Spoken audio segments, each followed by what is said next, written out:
In this episode, we're going to focus on a skill that separates security that feels chaotic from security that feels dependable, placing security decision points and security requirements across the system lifecycle in a way that people can actually follow. A system lifecycle is the full journey of a system from initial idea and design, through build and deployment, into daily operation, and eventually into retirement. Beginners often imagine security decisions happen in one big review, but in reality, security decisions are scattered, and when they are not planned, they show up as last-minute surprises. The goal here is to make security decisions predictable by identifying where they should happen, what requirements should be checked at each point, and who should be involved. When security decision points are integrated properly, teams can move faster because they know what is expected and they avoid rework. By the end, you should understand how to create a life cycle view of security requirements and decision moments that keeps risk visible and manageable over time. Before we continue, a quick note. This audio course is a companion to our course companion books. The first book is about the exam and provides detailed information on how to pass it best. The second book is a Kindle-only ebook that contains 1,000 flashcards that can be used on your mobile device or Kindle. Check them both out at cyber.author.me in the Bare Metal Study Guide series. A security decision point is a moment in the life cycle where someone must choose a path that affects risk posture, such as approving a design, accepting an exception, allowing a release, granting access, or authorizing a major change. These decisions are not always dramatic, but they are powerful because they determine what controls exist and how exposure is managed. A security requirement is an expectation that must be met to reach an acceptable level of protection, such as limiting access by role, logging sensitive actions, or ensuring systems can be recovered after failure. The challenge is that requirements without decision points become wishes, because nobody pauses to confirm they were met. Decision points without clear requirements become arguments, because nobody knows what the decision should be based on. Integrating both means defining what must be true at each stage and making sure there is a specific moment where someone checks it, confirms it, and records the outcome if needed. This turns security from a vague ideal into a repeatable process. The life cycle begins with concept and planning, which is where many systems quietly inherit their biggest risks. At this stage, the main decision points relate to what the system will do, what data it will handle, what business processes it will support, and what failure would mean. Security requirements here are often about classification and boundaries, such as identifying whether sensitive data is involved, whether the system is critical to operations, and whether third parties will be integrated. A beginner may assume these are technical choices, but they are really product and business choices that shape security needs later. If a system is expected to store sensitive information, then requirements for access control, logging, and protection must be planned from the start. If a system is expected to be highly available, then requirements for resilience and recovery must be planned as well. Integrating security here prevents a later conflict where a team says it is too late or too expensive to add the protections that were predictable from the beginning. As planning moves into design, decision points become more concrete because teams decide how the system will be built and where trust boundaries will live. Trust boundaries are the places where the system stops trusting input and starts verifying, such as at the edge where users interact or where an external partner connects. Security requirements at design are about building safe structure, including strong authentication, least privilege access, secure data flows, and clear separation between components so a failure in one area does not automatically compromise everything. A design decision point might involve approving how identity is handled, how privileges are granted, and how sensitive actions will be recorded. Beginners sometimes believe security is mainly about adding protections later, but design is where you decide whether protections can be applied consistently and efficiently. If the design makes access and monitoring hard, security will be costly and disruptive later. Integrating decision points here ensures the design is reviewed while it can still be adjusted without massive rework.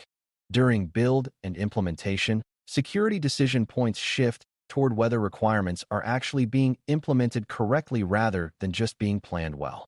This includes decisions about secure defaults, the handling of secrets, and the enforcement of access rules across components. Requirements at this stage are often about consistency and correctness, because partial implementation creates dangerous gaps. For example, if some parts of a system enforce role-based access while others accidentally skip checks, the system may appear secure in normal use, but fail under misuse. Another requirement is ensuring that logging exists for critical actions so investigation and detection are possible later. Security decision points here can include code review practices, implementation verification, and ensuring that changes touching sensitive areas receive appropriate scrutiny. The goal is not to interrupt every piece of work, but to ensure that high-risk areas have dependable checks.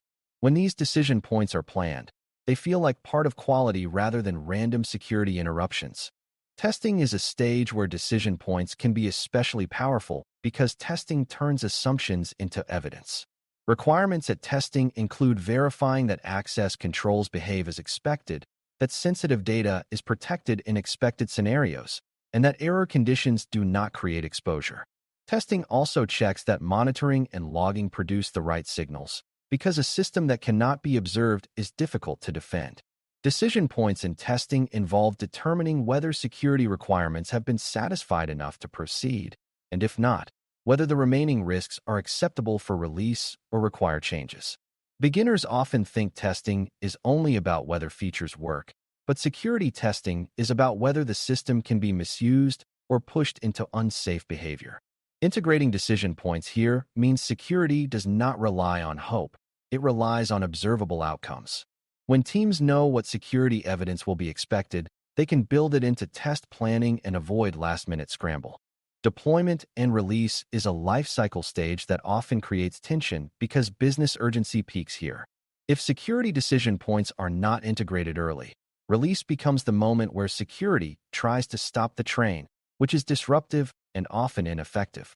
Integrating decision points into release means having clear release readiness requirements that teams already know, such as correct configuration, controlled credentials, monitoring coverage, and rollback readiness. A decision point might be confirming that the system is configured according to baseline expectations and that critical security controls are enabled in production, not just in development environments. Another decision point is confirming that incident response contacts and escalation paths exist, because the early period after release can be the most vulnerable. For beginners, it helps to understand that release is not just a technical moment. It is a risk moment, because the system begins interacting with real users and real threats. When release requirements are defined early, release becomes a predictable checkpoint rather than a surprise conflict. Once the system is running, operations is where security posture is either preserved or allowed to drift. Security requirements in operations include vulnerability management, access reviews, monitoring, and the ability to respond to incidents consistently. Decision points in operations include approving changes, reviewing exceptions, responding to emerging vulnerabilities, and deciding when a risk condition requires escalation. Operations also includes routine decisions about whether the system continues to meet baseline protections as it evolves, because systems tend to accumulate complexity and exceptions over time.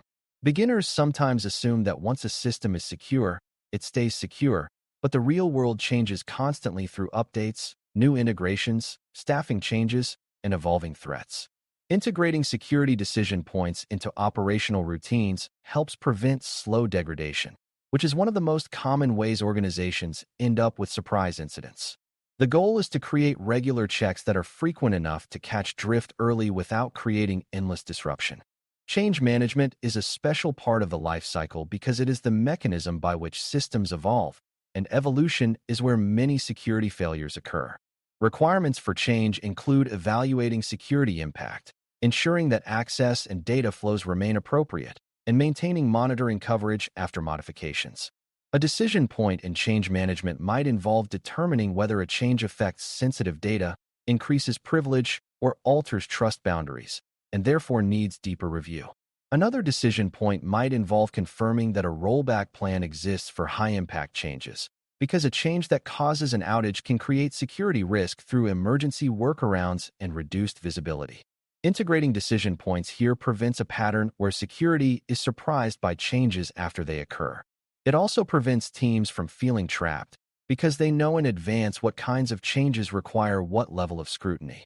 Predictable change review is one of the best ways to reduce both risk and organizational friction. The final stage is retirement, which is where systems are decommissioned, replaced, or no longer supported. Retirement is often neglected, but it includes important decision points because abandoned systems can become unmanaged exposure. Requirements in retirement include removing access, disconnecting integrations, handling data appropriately, and confirming that the system is no longer reachable or depended upon. A decision point might involve verifying that all credentials associated with the system have been revoked and that any stored data has been archived or destroyed according to policy. Another decision point is ensuring that monitoring and records needed for accountability are retained as required. Beginners often assume retirement is simply turning something off, but in practice, it is a careful process of closing doors that might otherwise remain open. Integrating retirement decision points reduces technical debt and reduces the number of forgotten systems that attackers can exploit later. To integrate decision points and requirements across the lifecycle, organizations often create a simple pattern. Define what triggers a review, define what must be checked, define who approves, and define what evidence is expected.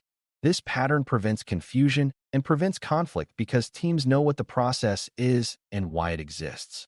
It also supports accountability because there is a clear owner for each decision point and a clear expectation for what must be true to proceed.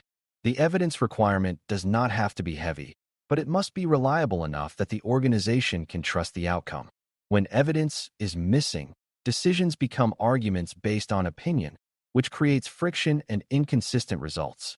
When evidence exists, decisions become more objective, which makes security easier to integrate into fast-moving work.